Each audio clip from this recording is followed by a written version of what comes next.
तुम जगत माता, नर्मदे तुम जगत पिता, नर्मदे तुम जगत धात्री, नर्मदाय नमो नमः। वंशी विभूषित करा नवनीर दावा, पीताम्बरा तरुण बिंब बराधरोष्ठा,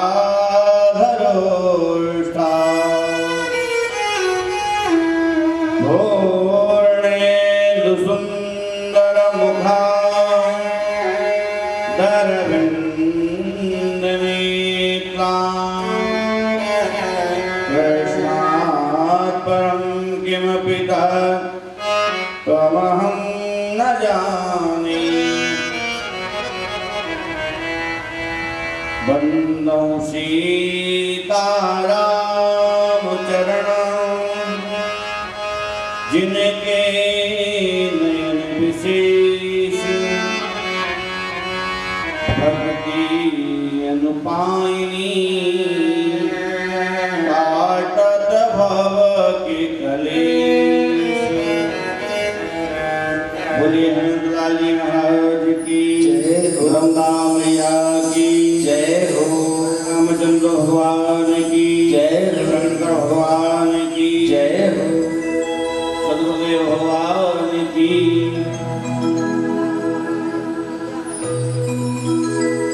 अखिल कोटि ब्रह्मांड नायक जगन्नाथ धार श्री राधा मधुसूदन चरणार बंदों में कोटि कोटि नमन। माँ मेघर सुधा के चरण कमलों में वंदन। राम कथा के अनन्य प्रेम राम रसिया श्री हनुमत लाल जी महाराज के चरण कमलों में वंदन करते हुए माँ भगवती अम्बा प्राम्बा गजगामिनी बालू वाहिनी माँ भगवती रेवा के चरण कमलों में वंदन करते हुए उनकी गोद में बैठ करके हम और आप माँ नंदा पुराण की इस पावन कथा को श्रवण कर रहे हैं। आइए सभी लोग मन और वाणी को पवित्र करते हुए भगवती नाम संकीर्तन करें, तदुपरांत परम पुरी पावन कथा का श्रवण लाभ प्राप्त करेंगे। जयकारा लगाएंगे बहन से, बोले नंदा मैया की जय हो। नर्मदे हर नर्मदे हर नर्मदे हर नर्मदे हरे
माँ भगवती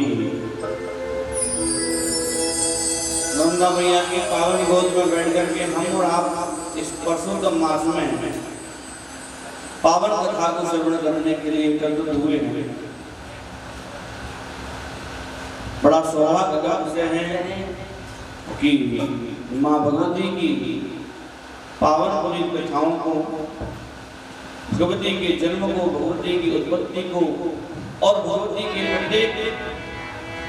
के प्रत्येक घाट की कथा को आप हम यहाँ पर बैठ करके विराजमान होकर के सुनेंगे कि किस प्रकार से माँ भगवती का उद्गम अमरकंटक में हुआ और किस प्रकार से माँ भगवती शरणागत होकर के अपने पिता के गोत्र देवा सागर में संबंध जो है समाहित है। क्योंकि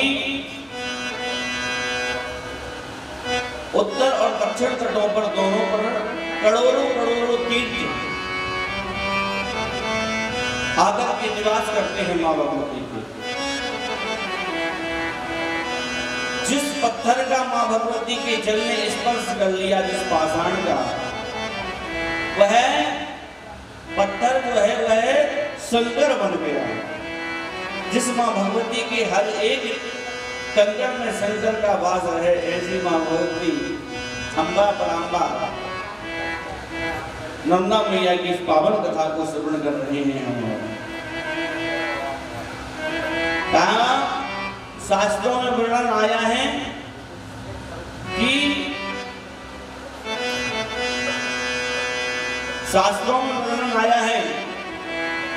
नर्मदे तुम महाभारत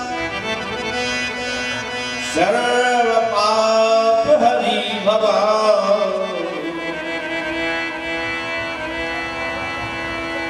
तव दर्शुप्रिया शिला सर्वा शिव कल्पा भवन्तुता। हे देवी नंदा मैया, हे भगवती गजगावनी बालूवाहिनी नंदा जी को कहा गया है। लेकिन आजकल के लोग खुदो के रेता ले करके सब उसको बालूवाहिनी विहीन करने के लिए खुले हुए हैं लोग। तो कहा तुम संसार के उद्धार करने के लिए, समस्त पापों का हरण करने के लिए भगवती ने अवतार धारण किया है। आप बड़ी करुणामयी है भैया। कहा जो भी आपके जल का कंकड़ स्पर्श कर लेता है, शिव कल्पा भवन्तुता, वह शिव के रूप में परिवर्तन हो जाता है। वह हर एक कंकड़, हर एक पत्थर। इसलिए कहा जो व्यक्ति की अस्थियां नर्मदा जल में प्रवाहित हो जाती हैं, तव पाविगतं शिलारूपं भविष्यति। कहा जो भी अस्थि भगवती के जल में प्रवाहित करते हैं, हम करते हैं ना अस्थि सच्चे नंदा जी के जल में, कहा है वह अस्थि पाषाण हो जाएगा। क्यों हो जाए भैया? इसलिए हो जाए कि यदि वह अस्थि पाषाण हो गई तो वह अस्थि शंकर का रूप हो जाए। और कितना बड़े सौभाग्यशाली हो जाएंगे हम कि जब हमारी यह देह की अस्थि पाषाण बन जाए और पाषाण बन करके कहीं हम शंकर का रूप धारण कर लें, क्योंकि हर एक कंकड़ शंकर है।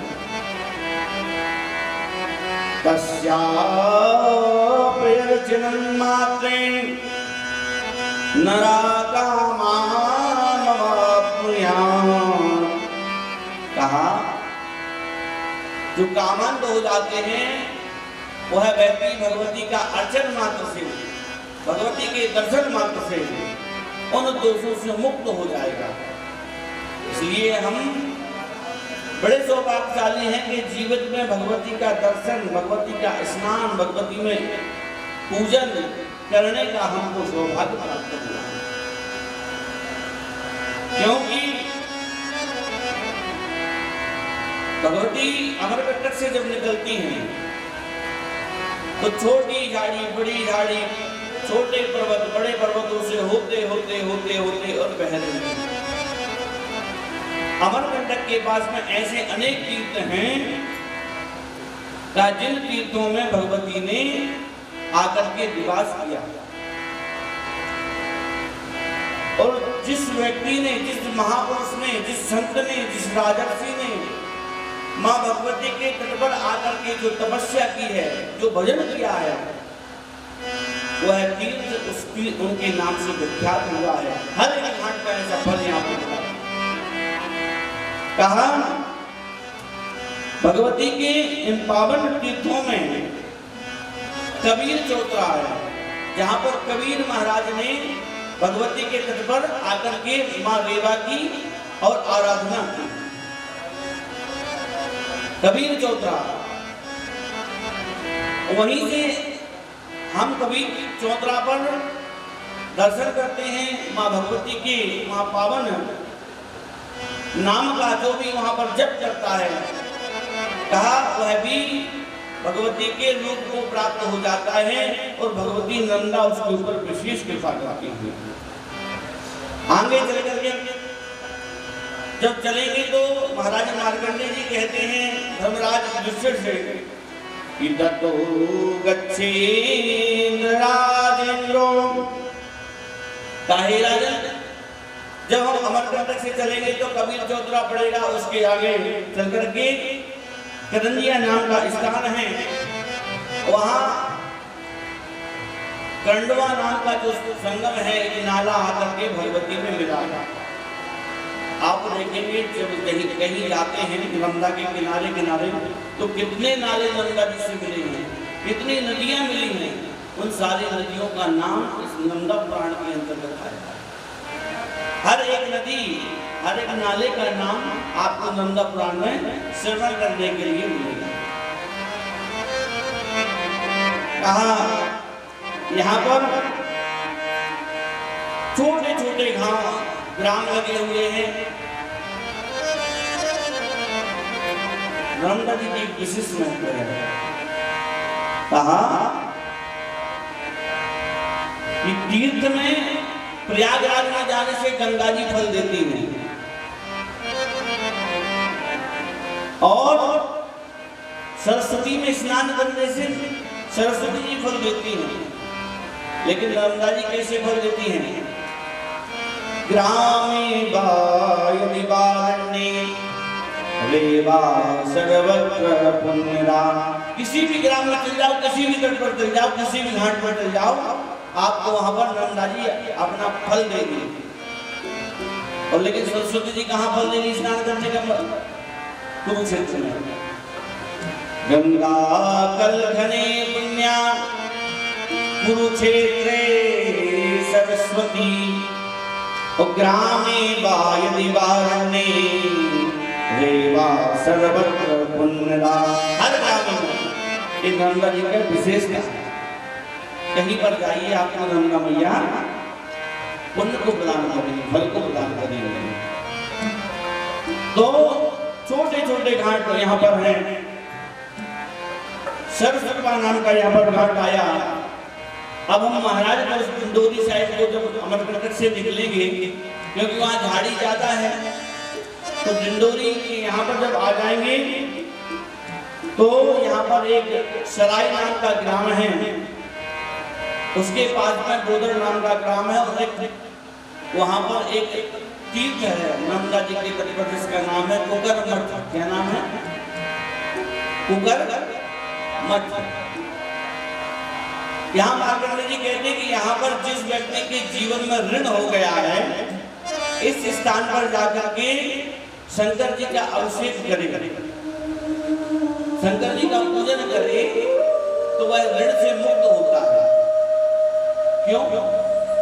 क्योंकि यहाँ पर इसलिए ऋण से मुक्त होता है। मार्कंडेय जी कहते हैं धर्मराज से कि हे धर्मराज, एक यहाँ का कथा है क्या बताया महाराज धर्मराज ने कहा कि यहाँ पर एक बंजारा रहता था। कौन रहता था? बंजारा। उस बंजारे ने सोचा कि मैं नर्मदा मैया के तट पर एक सुंदर मंदिर का, शिव जी के मंदिर का निर्माण करूं। और जैसे ही उस बंजारे ने मां भगवती रेवा के तट पर सुंदर शिवलिंग स्थापित हेतु मंदिर का निर्माण करना आरंभ किया, तो निर्माण करते करते मंदिर है, कोई मंदिर बनाए, घर बनाए, धर्मशाला बनाए, तो पैसे तो उसमें लगने कि नहीं लगते। तो धन वो जो था उस बंजारे के पास में, वह सारा का सारा धन समाप्त हो गया, कोई धन ही नहीं बचा। अब बंजारे ने कहा यदि पैसे नहीं है, मंदिर नहीं बनेगा, अधूरा कार्य रह जाएगा, इसलिए अधूरा कार्य में छोड़ना नहीं चाहता। उस बंजारे के पास में एक कुत्ता था। क्या था? कुत्ता था, बड़ा वफादार कुत्ता था। उस कुत्ते के लिए जाकर के वह बंजारा एक सेठ के यहाँ पर गिरवी रख लेता है, और जब सेठ के यहाँ पर गिरवी रखा उस बंजारे ने उस कुत्ते के लिए कहा, महाराज सेठ जी, ये मेरा कुत्ता बड़ा वफादार है, मैं यदि आप बोल दूंगा कि ये आपके साथ हमेशा रहे तो हमेशा रहेगा, और मेरा वचन है, आपसे मेरा वादा है कि जिस दिन मेरे पास पैसे हो जाएंगे उस दिन मैं आपको पैसे दे दूंगा और इस कुत्ते को वापस ले जाऊंगा, गिरवी के रूप में आप इसको रखना चाहिए। अब ये बताइए, पहले के समय में जानवरों को गिरवी रख लिया जाता था, तो आजकल व्यक्ति की बात की सच्चाई नहीं है। तो उस सेठ ने उस कुत्ते को गिरवी रख लिया। बंजारा पैसा लेकर के भगवान भोलेनाथ का मंदिर बनाने लगा। एक दिन भाग्यवश क्या हुआ, उस सेठ में यहाँ पर चोरी हो गई। अब जब चोरी हुई तो चोर बहुत सारे थे, इसलिए चोरों ने क्या किया, जो दक्षिणा, जो पैसे थे, जो धन था, उस धन को जाकर के एक तालाब में डाल दिया। जो कुत्ता था वह बोला नहीं, उन चोरों का पीछा कर रहा था, और जब वह कुत्ता पीछे पीछे गया, वह देख लेता है कि ये चोरी का जो माल है इन्हें कहाँ छिपा के रखा। जब पुलिस वगैरह आई, जांच पड़ताल हुई, पता नहीं चल रहा, तो जो कुत्ता था वह बंजारे का, उस कुत्ते ने सेठ की धोती को पकड़ा और ले जाकर के कहाँ कर दिया, खड़ा कर दिया तालाब के समीप, और जाकर के वह कुत्ता तालाब में कूद गया। पुलिस ने समझा हो ना हो यहीं पर सेठ का धन छुपा हुआ। तो जब सेठ ने अपने सेवकों के द्वारा उस तालाब में खोज करवाया, वह धन मिल गया, और जैसे ही धन मिला सेठ तो गदगद हो गया। आज सेठ ने सोचा कि यदि यह कुत्ता नहीं होता तो मेरा तो सर्वस्व चला जाता। वह सेठ उस कुत्ते को छोड़ देता है, गले में चिट्ठी बांध दी, उस चिट्ठी में लिखा कि आपके कुत्ते ने मेरा बहुत सारा धन बचाया है, इसलिए आज से इस कुत्ते के लिए मैं ऋण मुक्त करता हूँ, और आपके लिए भी ऋण मुक्त करता हूँ। जाओ तुम अपने मालिक के पास जाओ, गले में जो पट्टा डला रहता है उस पर पर्ची बांधो। कुत्ता वहां से चला जाता है, किसके पास पहुंचा? बंजारे के पास। और जब बंजारे के पास में कुत्ता पहुंचा, बंजारे ने दूर से देखा तो कहने लगा, आज यह मुझे धोखा दे गया, मेरी जवान को काट करके आ गया है। इसलिए बंजारे ने गुस्से में आकर के, क्रोध में आकर के उस कुत्ते को इतना मारा कि वह वहीं पर खत्म। और जैसे ही वह कुत्ता खत्म हुआ, प्राणों का त्याग किया उस कुत्ते ने, उसके बाद में गले में जो पर्ची पड़ी थी उस पर्ची को बंजारा बहुत रोने लगा कि तुम्हारे जैसा वफादार आज तो मनुष्य भी नहीं है जितने वफादार तुम निकले। मेरे हाथों ये बहुत बड़ा पाप हो गया है।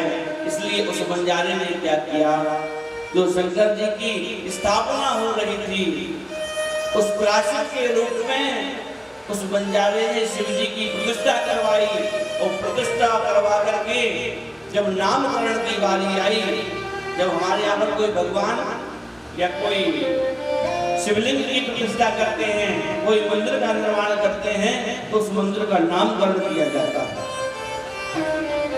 जब हम बच्चे का नामकरण करते हैं, उसी प्रकार से भगवान का भी नामकरण किया जाता है कि क्या नाम होगा। तो जब बारी आई नाम की तो कहा इस घाट का नाम, इस तट का नाम, इस तीर्थ का नाम कुकरमठ तीर्थ, और यहाँ पर ऋणमुक्तेश्वर शिवलिंग के नाम से हम भगवान भोलेनाथ की स्थापना। बोले शंकर भगवान की जय हो। कहा जो यहाँ पर जाकर के ऋण से मुक्ति पाना चाहता है तो भगवान भोलेनाथ का यहाँ पर जाकर के पूजन करे। और पूजन किसका? लाल चंदन नहीं चलता भगवान के लिए, लाल जो कुमकुम रहती है वह चढ़ती नहीं है, लेकिन जब ऋण की बारी आए, ऋण की मुक्ति की बारी आए, तो लाल कुमकुम से भगवान शिव का और पूरा मालिश करना चाहिए भगवान के शरीर पर और अभिषेक करना चाहिए, तो ऋण मुक्त हो जाते हैं। इस प्रकार से यह ऋणमुक्तेश्वर कुकरमठ तीर्थ की कथा आई। बोले नंदा मैया जय हो। प्रायश्चित के रूप में क्या किया? बंजारे ने भगवान शिव के मंदिर को निर्माण किया। कहा जब तक हम अपने जीवन में प्रायश्चित ना करें, यदि हमसे कोई पाप हो गया है, हमसे कोई गलती हुई है, उस गलती की हम जब तक उसको स्वीकार नहीं करेंगे तब तक हम उस पाप के भागी रहेंगे। और जिस दिन हमने प्रायश्चित निमित्त में गलती को स्वीकार कर दिया, हम पाप से मुक्त हो जाएंगे। ततो गच्छेन्द्र राजेंद्रो,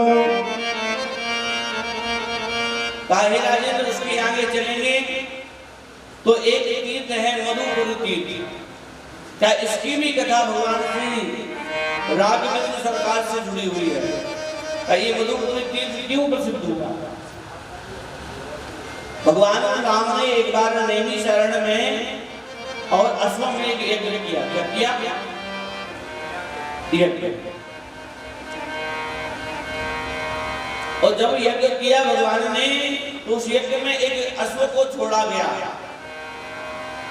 दसों दिशाओं को दिग्विजय करने के लिए अश्व को जब छोड़ा, तो अश्व को छोड़ करके सारी दिशाओं में भ्रमण किया।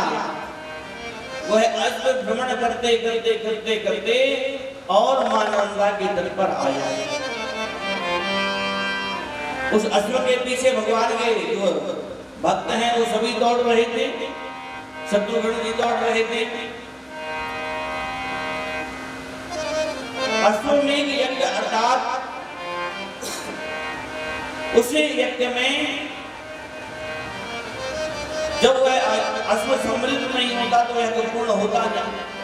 इसलिए दौड़ते दौड़ते वह घोड़ा मधुपुरी तीर्थ में आया। वह अश्व आकर के जैसे ही नंदा मैया में जल में प्रवेश करता है कि वह वहीं लुप्त हो जाता है, दिखता ही नहीं है। अब जब वह अश्व नहीं दिखा तो सारे सैनिक जो थे वो बड़े अचंभित हो गए कि हमारी आंखों के सामने ही और यह अश्व लुप्त हो गया। तो भरत जी महाराज से कहा कि भरत जी, जो यज्ञ का जो नेमी शरण में यज्ञ हो रहा था, उस यज्ञ का अश्व जो है और नंदा जी के जल में प्रवेश कर जाता है, उसके बाद में मिल ही नहीं रहा है। क्या किया जाए? भरत जी आए हैं। भरत जी ने देखा कि यह अश्व तो एक बहुत विशालकाय नंदा मैया में कुंड बना हुआ है, उस कुंड के अंदर प्रवेश कर जाता है, वरुण लोक में चला जाता है। तो वहां पर भरत जी कूद जाते हैं उस कुंड में, और जैसे भरत जी कूदे जो वरुण के दूत थे वह देखते हैं, क्यों भैया तुम कैसे आए? कहा कैसे क्या आए?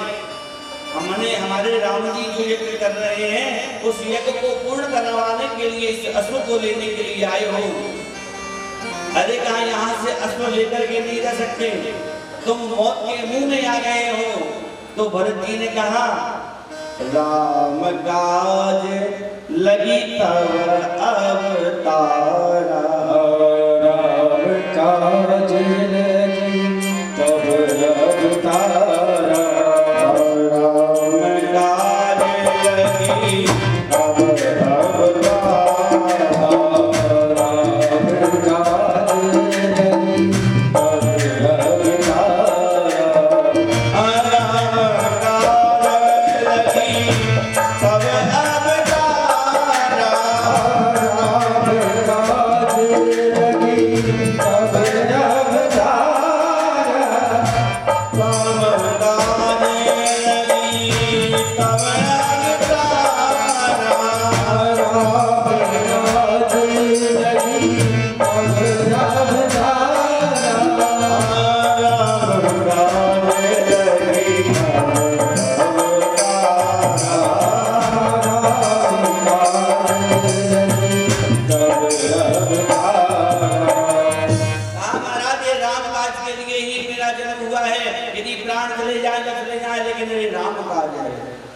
अब ध्यान देना, राम का नाम जहाँ पर आ जाए वहाँ पर तो अच्छे अच्छे पानी हो जाते हैं।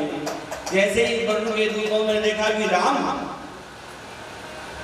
आपको याद हो जब पर्वत को लेकर के हनुमान जी महाराज जा रहे थे, लक्ष्मण जी को सुर्ती लगी थी, भरत जी ने बाण चलाया तो हनुमान जी गिर पड़े।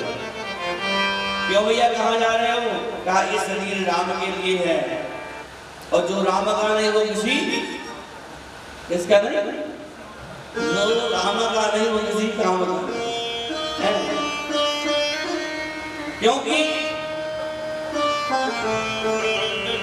इस देह को चलाने के लिए सौर धीरे जाता सप्तशील बजा का ईश वजन सार की सुजाना।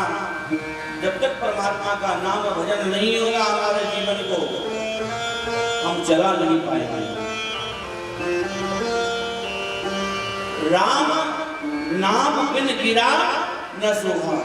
ये जीव, आप ये मत सोच रहे ना कि हम पान खा लेंगे, अच्छा ब्रश कर लेंगे, जीवी कर लेंगे, हाँ? तो ये हमारे तीन चीजों को, जब तक आप अपने जीवा से परमात्मा के नाम को नहीं लेंगे तब तक आपकी जीव पाना शुद्ध नहीं मान जाएगा। हृदय में जब तक पुराणों को नहीं सुनेंगे, परमात्मा की कथाओं को नहीं सुनेंगे, चरित्रों को नहीं सुनेंगे, तब तक आपका हृदय पवित्र नहीं होगा। इन हाथों से दान नहीं करेंगे, क्यों?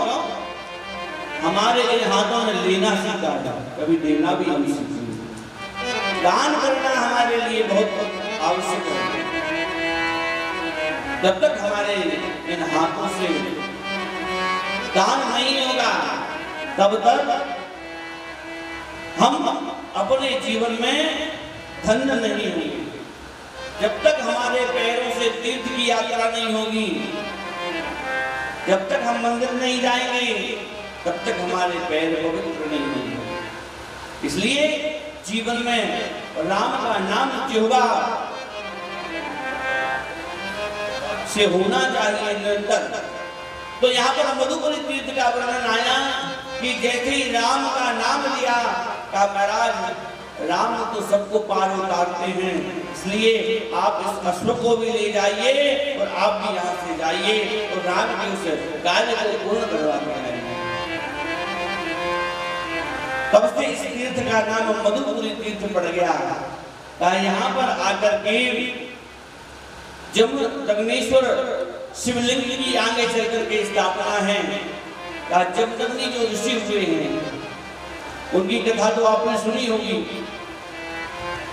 महाराज जमदग्नेश्वर जो शिवलिंग हैं जमदग्नि ऋषि के नाम से विख्यात हुए, तो धर्मराज पांडवों ने कहा कि हे मार्कंडेय ऋषि, यहाँ पर जमदग्नि ऋषि ने क्या ऐसा किया है कि उनके नाम से शिवलिंग की स्थापना हुई, उनके नाम से इस तीर्थ का नाम जमदग्नेश्वर नाम पड़ गया। तो मार्कंडेय जी कहते हैं कि हे राजा, जमदग्नि जी ने वो चीज मांगी थी जो संसार में कोई नहीं मांग सकता। भगवान का भजन किया, भगवान की तपस्या की और आराधना की भोलेनाथ की। और जब भोलेनाथ की जमदग्नि ऋषि ने आराधना की, भोलेनाथ प्रकट हो गए। जब भोलेनाथ प्रकट हुए तो भोलेनाथ ने कहा कि मैं आपके भजन से प्रसन्न हूं, आप मांगिए क्या आपको चाहिए। तो जमदग्नि ऋषि ने कहा कि आप मुझको एक गौ माता दीजिए। क्या दीजिए? गौ माता। क्यों दीजिए गौ माता? आज के जितने भी पूजन पाठ हैं, हवन हैं, अनुष्ठान हैं, बिना गोदूध के, गोघृत के पूर्ण नहीं होगा। कोई भी अनुष्ठान ले लो, हवन में लगेगा, दीपक जलाने में लगेगा, भगवान के अभिषेक में लगेगा।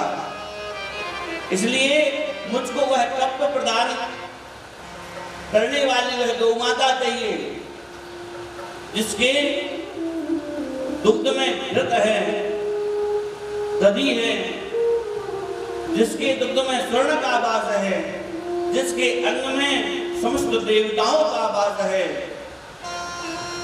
जो चार पैर गौ माता के हैं ना, वो चार पैर कौन है? का चारों पैर चारों धाम है। गोबर में लक्ष्मी जी का वास है, गौमूत्र में गंगा इत्यादि नदियों का वास है, एक एक रोम में मां नर्मदा के एक एक करोड़ ऐसे ऐसे देवताओं का, कोटि देवताओं का वास है।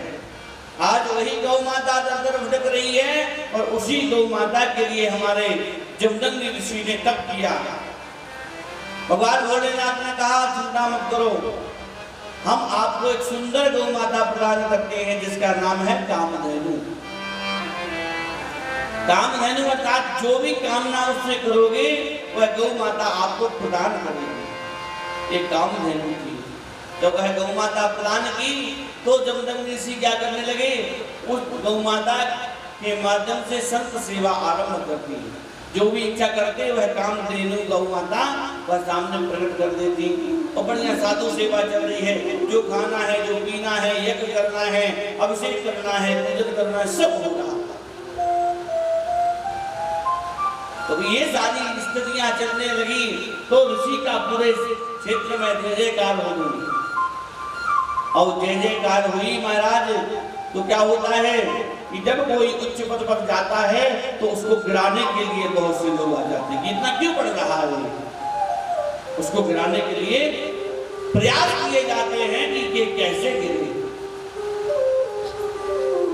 और उसी समय एक उस क्षेत्र के जो राजा हैं कार्तिवीर नाम से वह आ जाते हैं। जमदग्नि से कहते हैं महाराज तुम्हारे पास जो गौ माता है वह हमको दे दो, तुम्हारे कोई काम की नहीं है। गौ माता देना पहले के समय में बड़ा सहज था। क्यों? क्योंकि सबसे बड़ा धन है गोधन। अच्छा, हमारे पास पैसा रहे, गौ रहे, जेवर रहे, सब कुछ रहे, उसके बाद भी हमारे अंदर सुख नहीं है, शांति नहीं है, हम अपने आप को आत्मसात नहीं कर पाते हैं।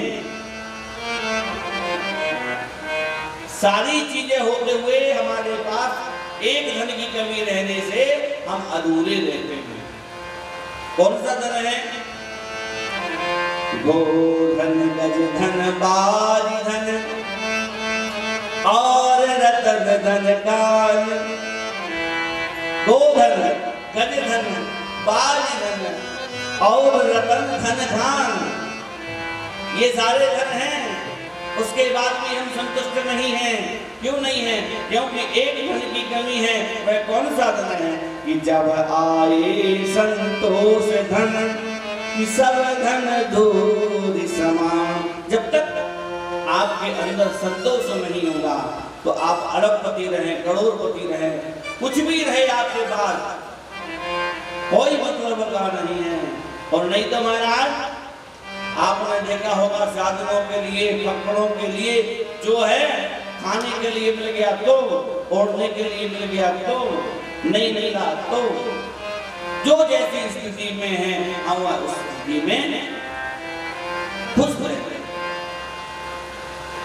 तब उसने कहा भैया एक गौ माता हमको दीजिए। कामधेनु को देने में जमदग्नि ऋषि बहुत व्यथित हुए और उसने क्या किया, उस राजा ने गौ माता नहीं लेने के कारण जमदग्नि ऋषि के लिए मार दिया और वह गौ माता छीन ली। और जब गौ माता को छीना तो वह गौ माता के लिए प्रताड़ना करने लगा, कोड़े मारने लगा, डंडे मारने लगा। तो गौ माता ने श्राप दी, सुन तू राजा है और राजा होते हुए भी प्रजा का ठीक से ध्यान नहीं रख पा रहा है, इसलिए मैं तुझे श्राप देती हूँ कि जमदग्नि ऋषि का पुत्र आएगा और तुझे मार करके तेरे पापों को खत्म कर देगा और तुझे भी यहाँ से खत्म कर देगा। परशुराम जी आए, परशुराम जी के साथ उस राजा का युद्ध हुआ। गौ माता तो अपने गोलोक धाम को चली गई श्राप लेकर के। परशुराम जी ने आकर के उस राजा से युद्ध किया है और उस राजा को वहीं पर समाप्त किया। पिता के जाने का बड़ा दुख हुआ परशुराम जी के लिए, इसलिए परशुराम जी ने अपने पिता के निमित्त पिता का अंतिम संस्कार किया है, वहां पर पिंडदान किए और वहीं पर भगवान भोलेनाथ के शिवलिंग की स्थापना कर दी मां भगवती के रेवा के तट पर और उस तीर्थ का नाम रख दिया जमदग्नीश्वर तीर्थ। बोले शंकर भगवान की जय। इस प्रकार से जमदग्नीश्वर तीर्थ की स्थापना हुई। कहा यहाँ पर आकर किस प्रकार के दोषों से मुक्ति मिल सकती है, जिसके ऊपर हत्या का दोष लग गया होती है ना, हम लोगों के ऊपर हत्या का दोष लग जाता है। यदि वह व्यक्ति इस स्थान पर आकर के और दोष मिटाना चाहता है तो इस परम पवित्र स्थान पर पहुंचे और हत्या के दोष को जाकर के समाप्त करेंगे। रामया की जय। ततो गच्छे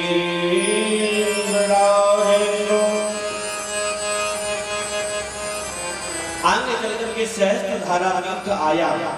जब हम महाराजपुर के यहाँ पर आएंगे तो महाराजपुर से सहस्त्र धारा तीर्थ आया। ये सहस्त्र धारा क्यों नाम पड़ा? क्योंकि सहस्त्र धारा जो सहस्त्र बाहु हुए हैं, आपने सुना होगा नाम। सहस्त्र बाहु ने भगवती देवा के प्रेम को रोकना चाहा कि मैं अपनी शक्ति से, अपने बल से, अपनी ताकत के पराक्रम से और मां भगवती के वेग को रोक दूंगा। लेकिन भगवती के वेग को तो अच्छे अच्छे पर्वत पहाड़ नहीं रोक पाए, पर पर्वत नहीं रोक पाए तो क्या एक मनुष्य रोक सकता है? भगवती एक ही अनेक धाराओं में प्रवर्तित होगी।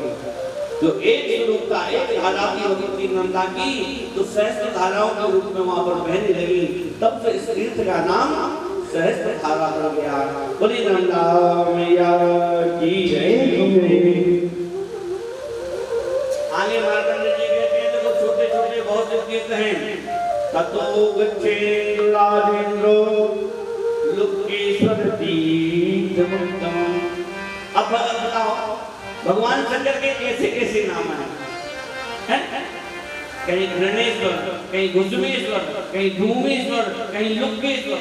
अब ऐसे नाम किसी के, अच्छा ऐसे नाम किसी के पड़ भी जाए तो घर वाले पीछे छोड़ दे, बेटा तुम्हारे इतना नाम है। तो यहाँ पर लोकेश्वर नाम पड़ा भगवान शिव का। क्यों? आपको याद हो कि भगवान भोलेनाथ ने और एक बार भस्मासुर को एक वरदान दिया। क्या वरदान था? कि जिसके ऊपर आप हाथ रख दोगे, जिसके सिर पर वह वहीं जाकर के भस्म हो जाएगा। अब भगवान तो औगरवाणी है कि धन धन भोलेनाथ महादेव कौड़ी नहीं खजाने में, और 3 लोग बस्ती में बसाए, आप बसे वीराने में। भगवान कितने सहज हैं, भगवान की भाव देखिए। आप भोलेनाथ की कैसे भी पूजन करें, चाहे पहले जल चढ़ा दो, चाहे दूध चढ़ा दो, चाहे फूल बिलवती चढ़ा दो, वो कभी कुछ नहीं कहते। कि धन धन के कहे से धनवान कर देते हैं, और फूल बील पत्नी के चढ़ाने से माला माल कर देते हैं। फूल बील पत्नी चढ़ाओ तो कैसे उनको आप श्रृंगार करोगे, वैसे ही भोलेनाथ आपका धन से परिपूर्ण कर देंगे। कि चावल के चढ़ाने से और पुत्र को देते हैं, और हर हर के कहे से हलाल कर देते हैं। हर हर कह दो तो भगवान बड़े प्रसन्न होते हैं। क्यों? क्योंकि इनकी लगी रहती है समाधि, तो ये काम वाम सब भूल जाते हैं, तारी लग जाती है। कहते हैं हमारी तारी लग गई भैया, तो इनको समाधि से जगाना पड़ता है, और जब जग जाएंगे तब इनको पता चलेगा कि आगे काम हमको क्या करना है। उस तारी को तोड़ने के लिए, उस ध्यान को बंद करने के लिए भगवान के सामने हर हर महादेव, तो हम चिल्लाएंगे तो तब उनको समझ आएगा क्या काम करना है। तो भगवान भोलेनाथ जो हैं बहुत ही सहज और सरल है। रामचंद्रमानस में सुंदर चौपाई आई है कि आप भगवान भोलेनाथ का पूजन करिएगा। और देखो हम भी अधिक मास में प्रतिदिन जितनी रुद्री बन रही है उतनी रुद्री शिवलिंग का अभिषेक कर रहे हैं, ठीक है। तो ये हमारा बड़ा सौभाग्य है। तो रामचंद्रमानस में पार्थेश्वर अर्थात मृतिका के शिवलिंग बनाने का विशेष महत्व बताया है। लिंग ताप विधि बत कर पूजा, लिंग ताप विधि बत कर पूजा, लिंग ताप विधि बत कर पूजा, लिंग ताप विधि बत कर पूजा। शिव नहीं समान देव नहीं पूजा,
भगवान के शिवलिंग की स्थापना करिए और विधि विधान के साथ में आप पूजन करिए।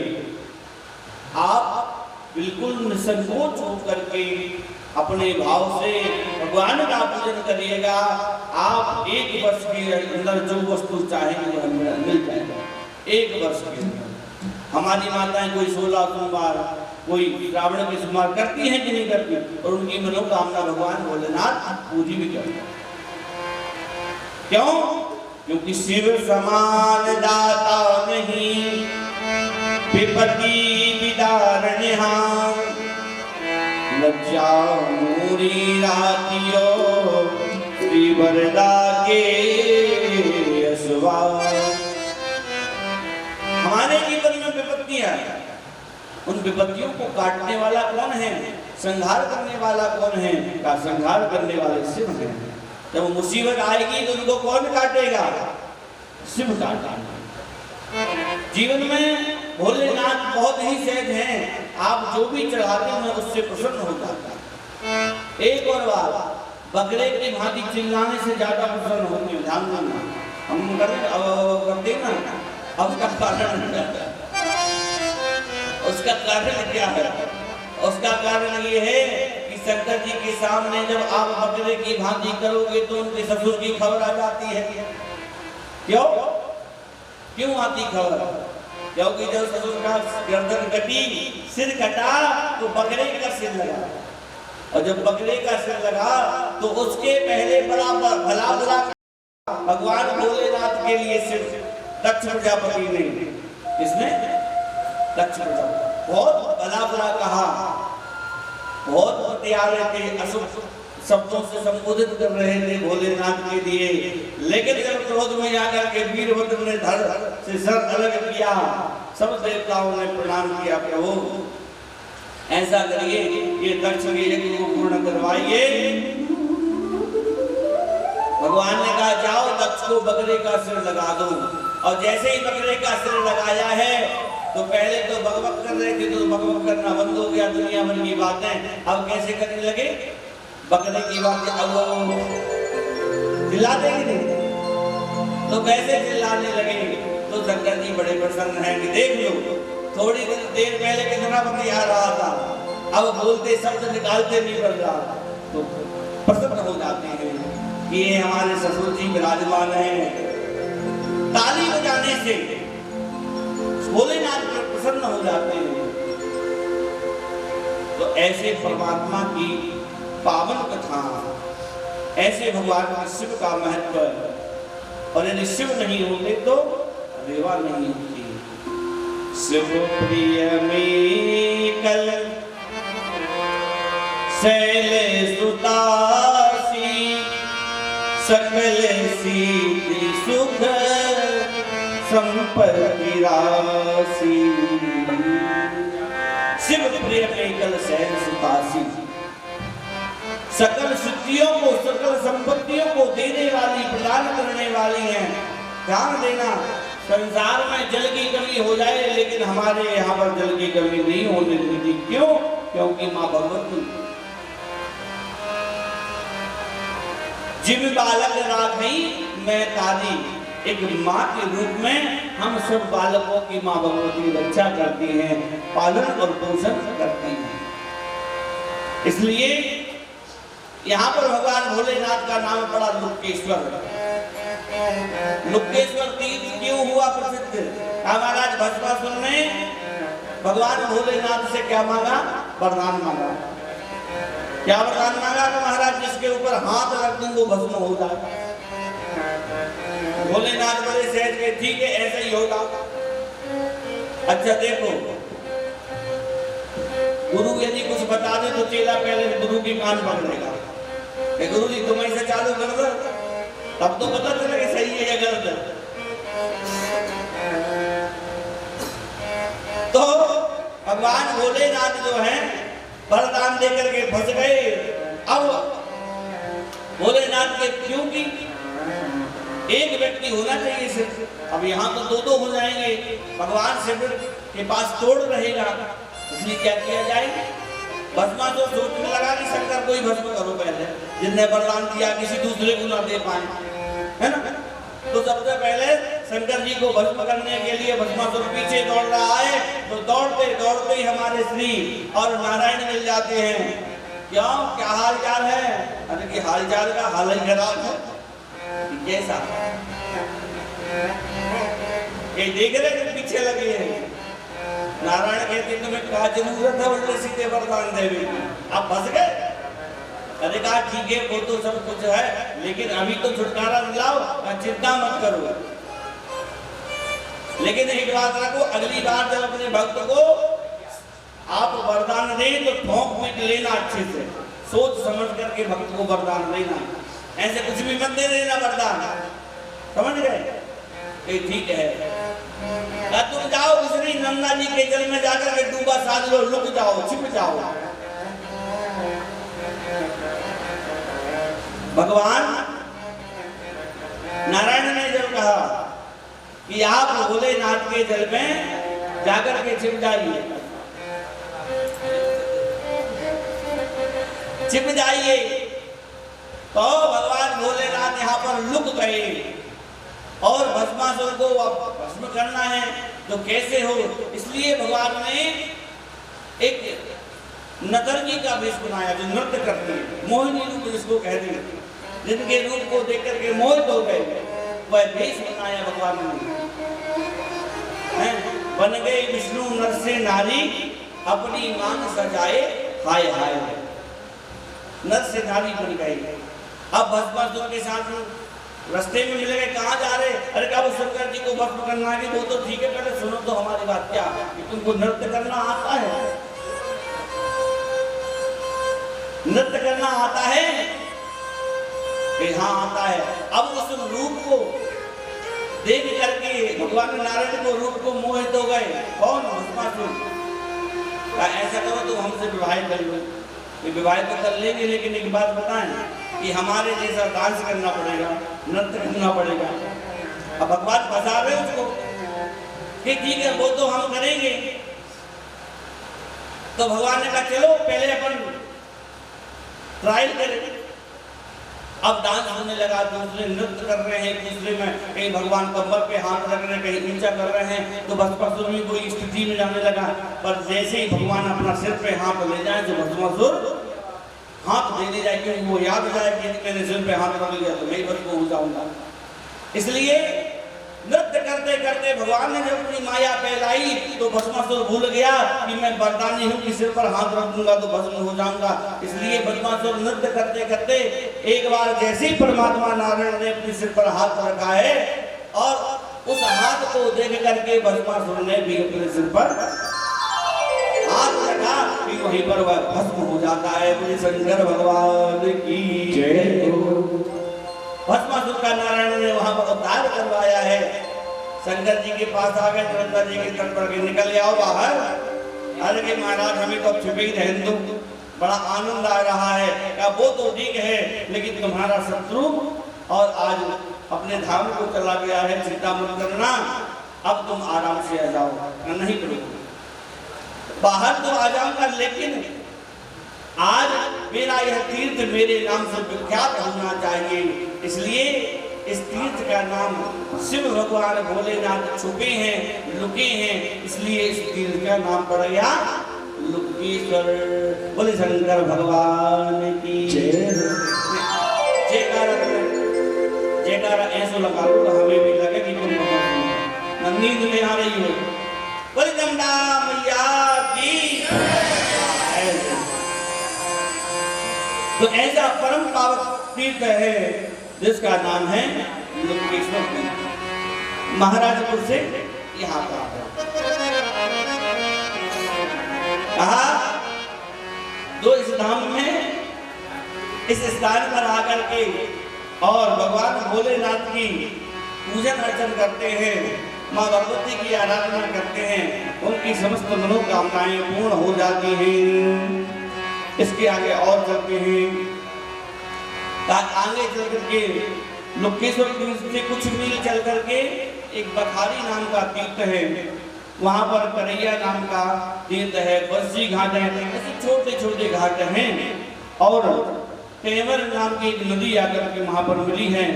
उसके हम जब यहाँ पर आ जाएंगे तो हमारे महाराजपुर से नीचे डिंडोली इधर आ जाएंगे, जबलपुर की सीमा लग जाएगी। कहाँ आ जाएंगे? जबलपुर। और जबलपुर के पास में आकर के टेनर नाम की नदी का संगम हुआ है और यहाँ पर बारह तीर्थ का वर्णन है। कौन सा तीर्थ? बारह तीर्थ। एक बारह तीर्थ हमारे बड़वान में भी है। हम शारदा मंदिर वाले घाट पे जाएंगे तो यहाँ पर भी बारह भगवान का स्थान है। एक वहाँ पर जाएंगे हमारे धुआंधार के ऊपर, वहाँ पर भी बारह तीर्थ नाम से यह स्थान और विख्यात हुआ है। तो महाराज ऐसे पवित्र तीर्थ हैं भगवान के, मैया नंदा के और माँ रेवा अपने भक्तों के कल्याण करते हुए, कलकल की ध्वनि करते हुए अनेक तीर्थों में भ्रमण कर रही है। बारह तीर्थ के पास में एक मृगवन नाम का तीर्थ है। उस मृगवन तीर्थ में और जो है भगवान नारायण ने आकर के वहां पर तपस्या की। वहां पर एक भक्त था जो भगवान का भजन करता था, लेकिन एक दिन उस जंगल में आकर के अग्नि प्रवेश कर जाती है। और जैसे ही उस जंगल में, इस वन में आकर के अग्नि ने प्रवेश किया कि सारे जीव जंतुओं के साथ में और वह भक्त भी जल जाता है। और उसकी जो शरीर की, वह देह की जो राख है और वह राख मां नंदा के जल में आकर के मिल जाती है। और जैसे ही वह जल में आकर के मिली कि वह अपने परम धाम को चला जाता है, भगवती के धाम को चला जाता है।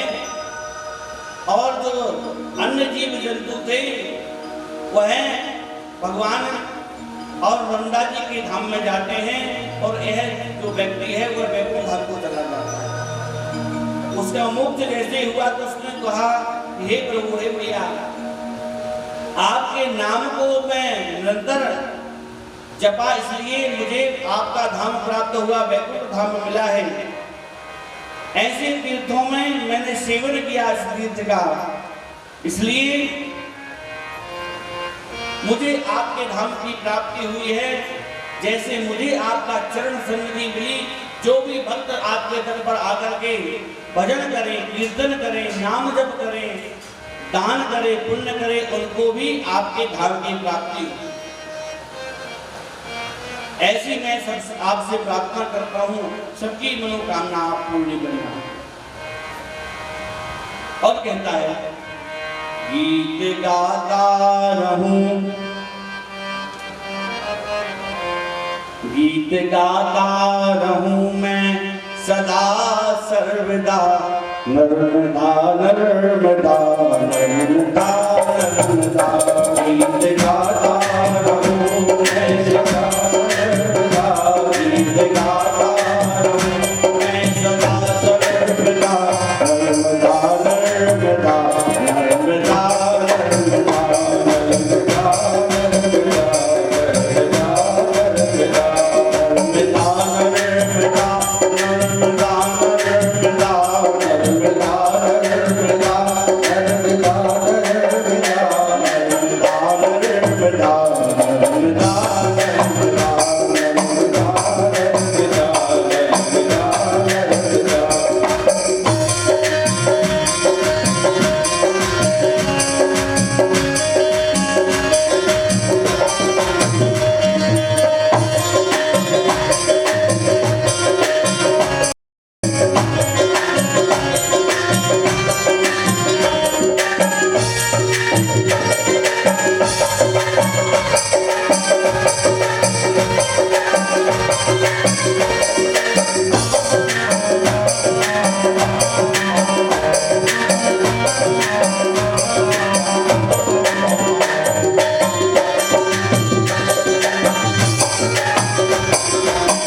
गाता रहूं मैं सदा सर्वदा, गीत गाता रहूं मैं सदा सर्वदा।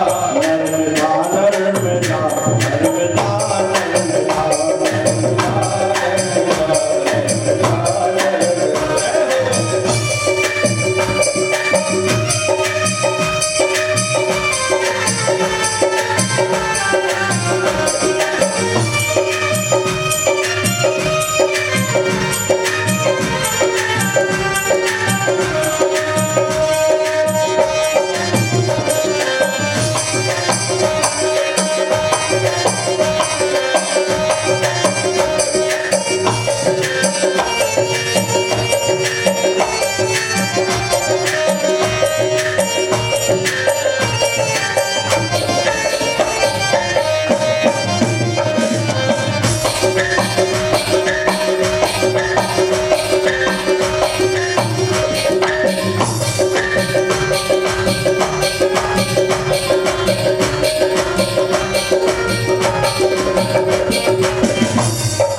ऋषि मुनि सब तुमको जावे, ऋषि मुनि सब तुमको जावे।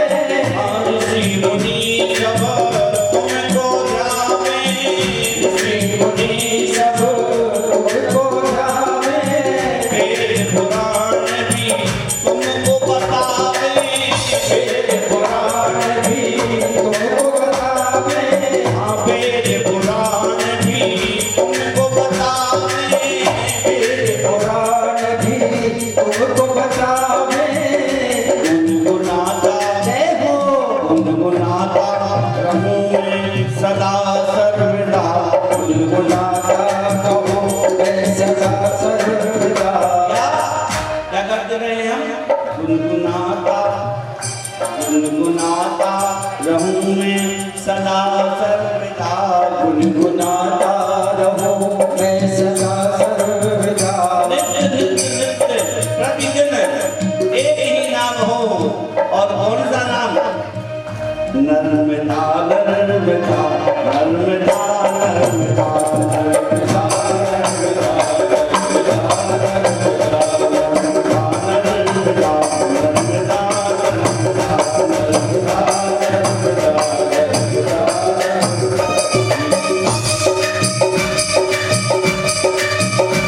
बोले गंगा मैया की।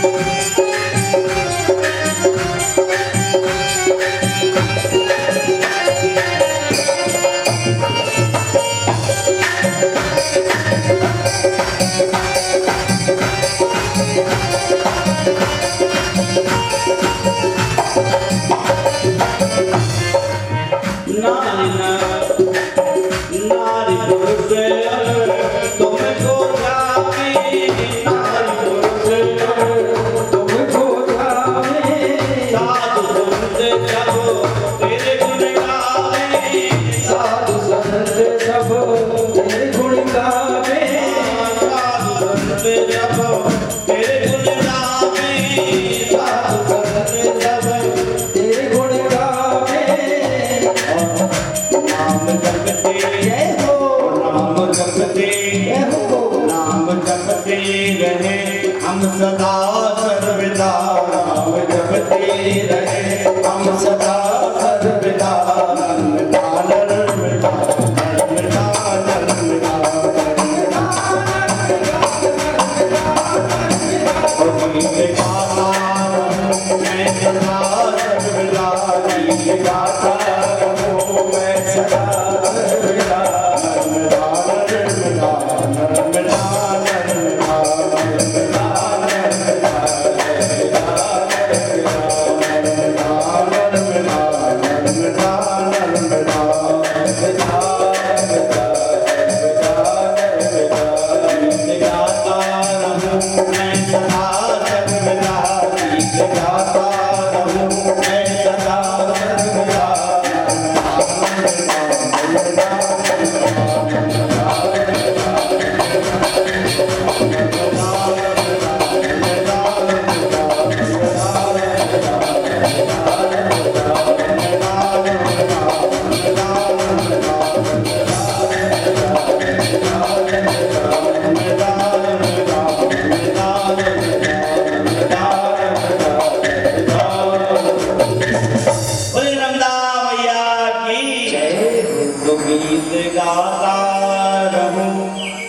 मैं सदा सर्वदा नर्मदा नर्मदा नर्मदा नर्मदा। नित्य निरंतर जो भी मनुष्य आपके पृथ्वी पर आता रहा है, आ रहा है, आएगा, हे मां भगवती रेला आप सबका कल्याण करें। यहाँ पर वर्णन आया स्कंद पुराण में, स्वर्गादातम गंडेति यथा ख्याता चितो विभो तदा दक्षिणांगेति भवेयं त्रिदशेश्वरा। कहा नर्मदा मैया कौन है, कैसी है? कहा जिस प्रकार से स्वर्ग से गंगा आकर के प्रसिद्ध हुई, उसी प्रकार से दक्षिण में गंगा नाम जब उनका प्रसिद्ध हुआ, यथा दक्षिणांगेति भवेयं त्रिदशेश्वरा। उसी प्रकार से कल्पवेद से जिस प्रकार गंगा मैया की प्रसिद्धि हुई है, पितरों का तर्पण करने के लिए, पितरों का उद्धार करने के लिए, उसी प्रकार से नर्मदा मैया भी इस धरा पर आकर के प्रसिद्धि पाएंगी, अपने पूर्वजों का उद्धार करने के लिए, अपने भक्तों का उद्धार करने। कहा वह प्रगति इसीलिए है कि भक्तों का उद्धार करना।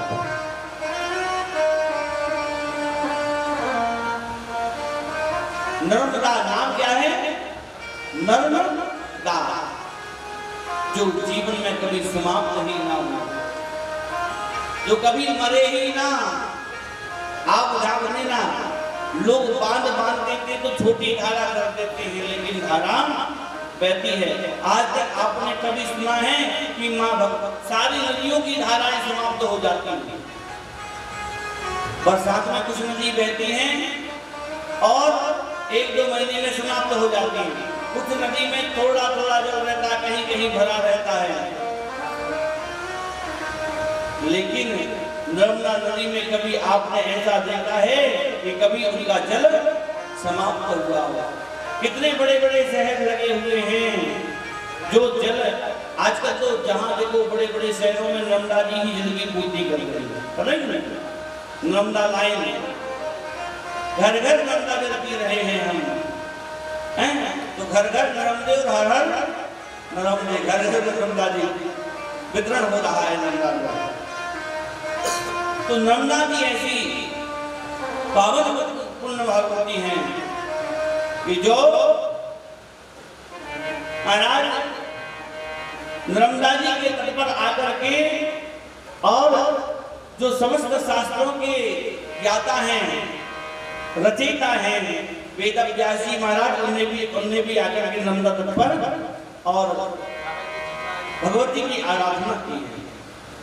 क्योंकि उसका कारण है, हमारे जीवन में यदि व्याधि आती है, हमारे जीवन में समस्या आती है, तो उन समस्याओं के उद्गम कहां से होता है? वो समस्याएं खड़ी कहां से होती है? उन समस्याओं कहां से जन्म लेती है?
ततो गच्छेन्द्रराजेन्द्रो व्यासेश्वरतीर्थोत्तम।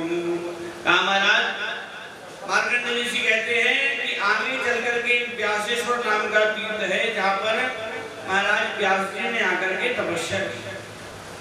क्यों व्यास जी ने यहाँ पर आकर के तपस्या क्यों की, किस उद्देश्य की और क्या कारण है?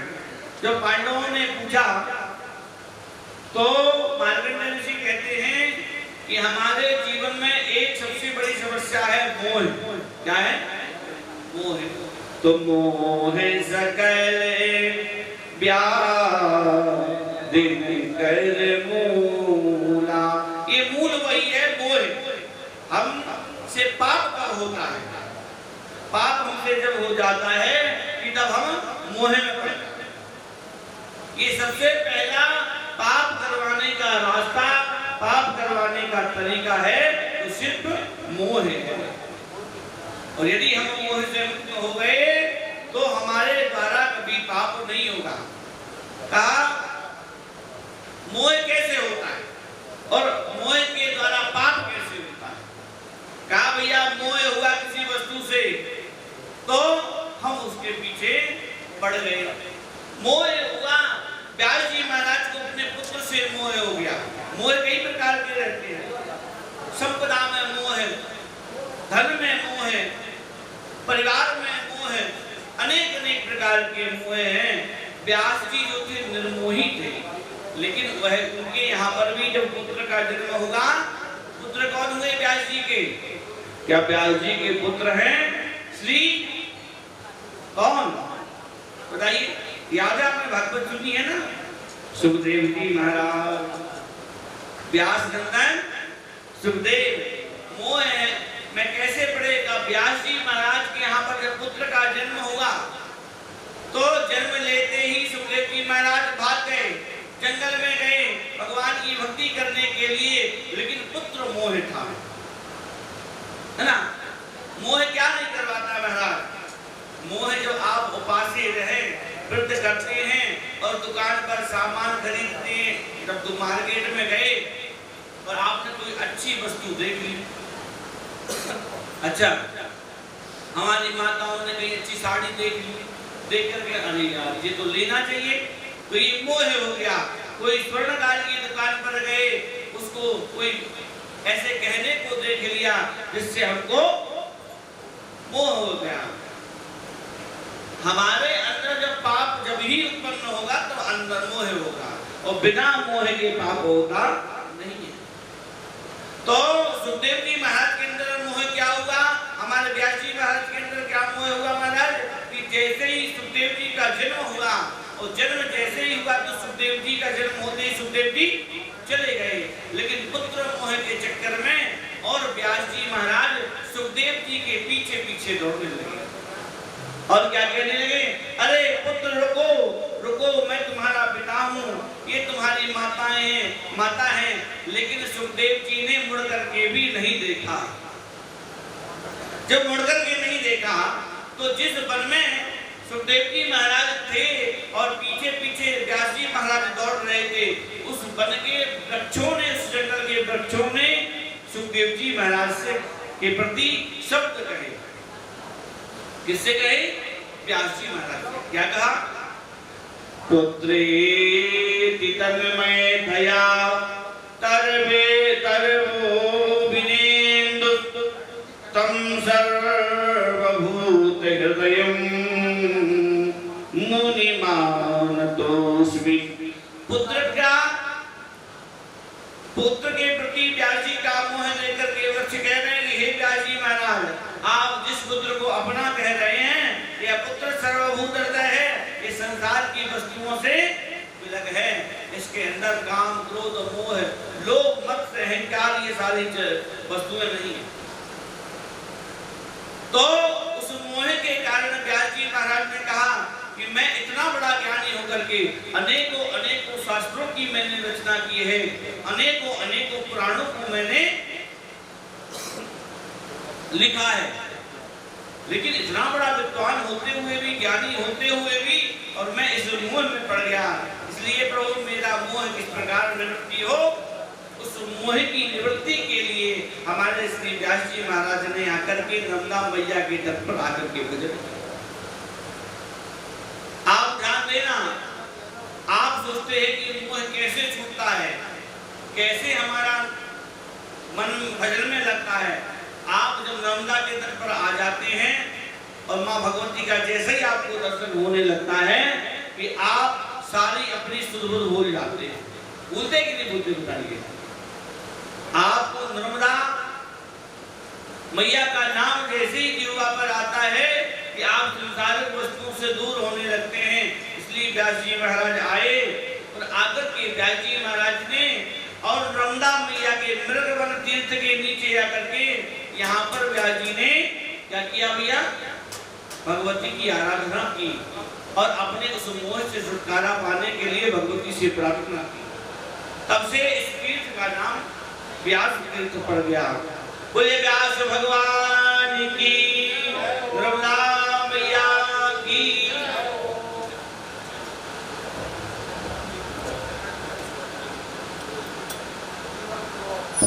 हेलो, बोले नर्मदा मैया की।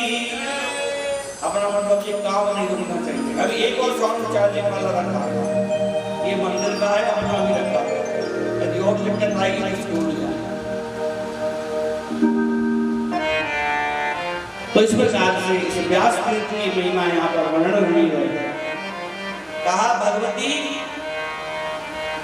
आपको यदि ज्ञात हो अथवा ना हो, भगवती का विवाह भी हुआ है। भगवती ने अपना विवाह भी किया नर्मदा मैया, लेकिन कल्प भेद से, ऐसा नहीं कि एक ही कल्प में, क्योंकि इनके अनेक अनेक कल्पों में, मयूर कल्प में, बाराही कल्प में, अनेक जो कल्प हुए हैं उन कल्पों में भगवती का विवाह भी हुआ।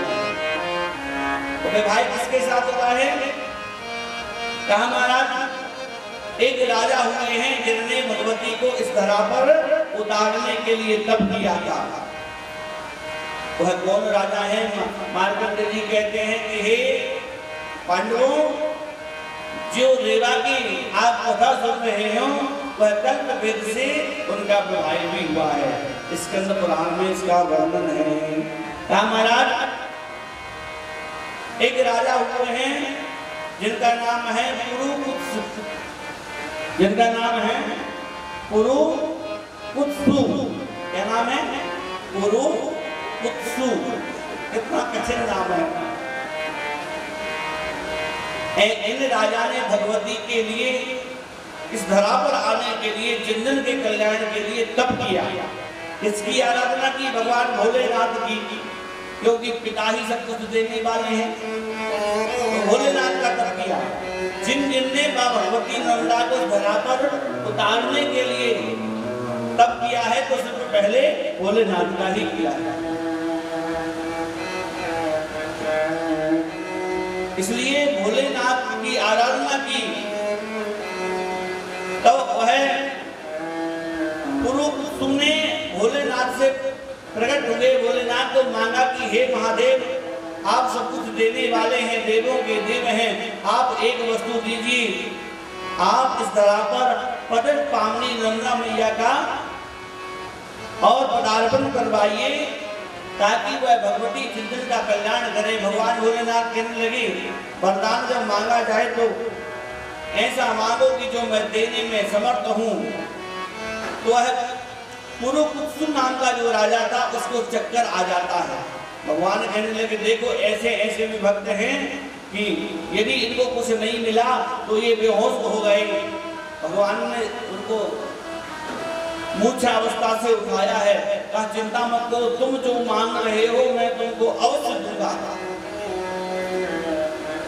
गंगा मैया का पदार्पण करवाया है और नर्मदा मैया जब आई पदार्पण हुआ तो सभी देवता पुष्पों की वृष्टि से पुष्प वर्षा करके भगवती की और स्वागत कर रहे हैं। सभी देवताओं ने भगवती से कहा कि हे देवी रेवा, अब तुम ऐसा करो, इस धरा पर जब आपका जन्म हो गया है, अवतार हो गया है, तो हम सबको आप स्पर्श करो, आपके जल के स्पर्श से हम पावन हो जाएंगे। तो नर्मदा मैया ने स्पष्ट मना कर दिया कि देखो हम जन्म कुमारी हैं, हम कुंवारे हैं, हमारा विवाह नहीं हुआ और हमारा जब तक विवाह नहीं होगा तब तक हम परम पुरुष का स्पर्श नहीं कर सकते हैं, भले ही आप देव हैं। इसलिए नर्मदा मैया ने मना कर दिया। तो देवताओं ने कहा चिंता मत करो देवी, कहा ये जो जिसने आपका जन्म करवाया है पुरुकुत्सु नाम के जो राजा हैं, का यह इनका पूर्व जन्म है समुद्र। इनके समुद्र महाराज जो हैं उन्हीं ने ही पूर्व जन्म में पहला जन्म था उनका समुद्र के रूप में और दूसरा हुआ ये राजा के रूप में। आप उनके साथ विवाह करेंगे, उनके साथ आपका विवाह हो जाएगा, तब तो आप कुमारी नहीं रहेंगी। भगवती ने स्वीकार किया है और राजा को अपने विवाह योग्य समझ करके और भगवती ने उनका वर्ण कर दिया। और जैसे ही भगवती ने वर्ण किया है राजा का, समस्त देवताओं को स्पर्श किया है। सभी देवता जो है जल भगवती के जल का स्पर्श पाकर के और बड़े प्रसन्न होते हैं, क्योंकि भैया भगवती के स्पर्श का, भगवती के जल के तट का, भगवती के तट पर निवास करने का क्या फल होता है। सर्वतीर्थे सुयत पुण्यम, का जो सारे तीर्थों का जो पुण्य है वह कैसे प्राप्त होता है नर्मदा जी में। संपूर्ण तीर्थों में स्नान आदि होने का जो पुण्य प्राप्त होता है, सर्वतीर्थे सुयत पुण्यम शरवयज्ञे सुयत फलम, जो सारे तीर्थों का फल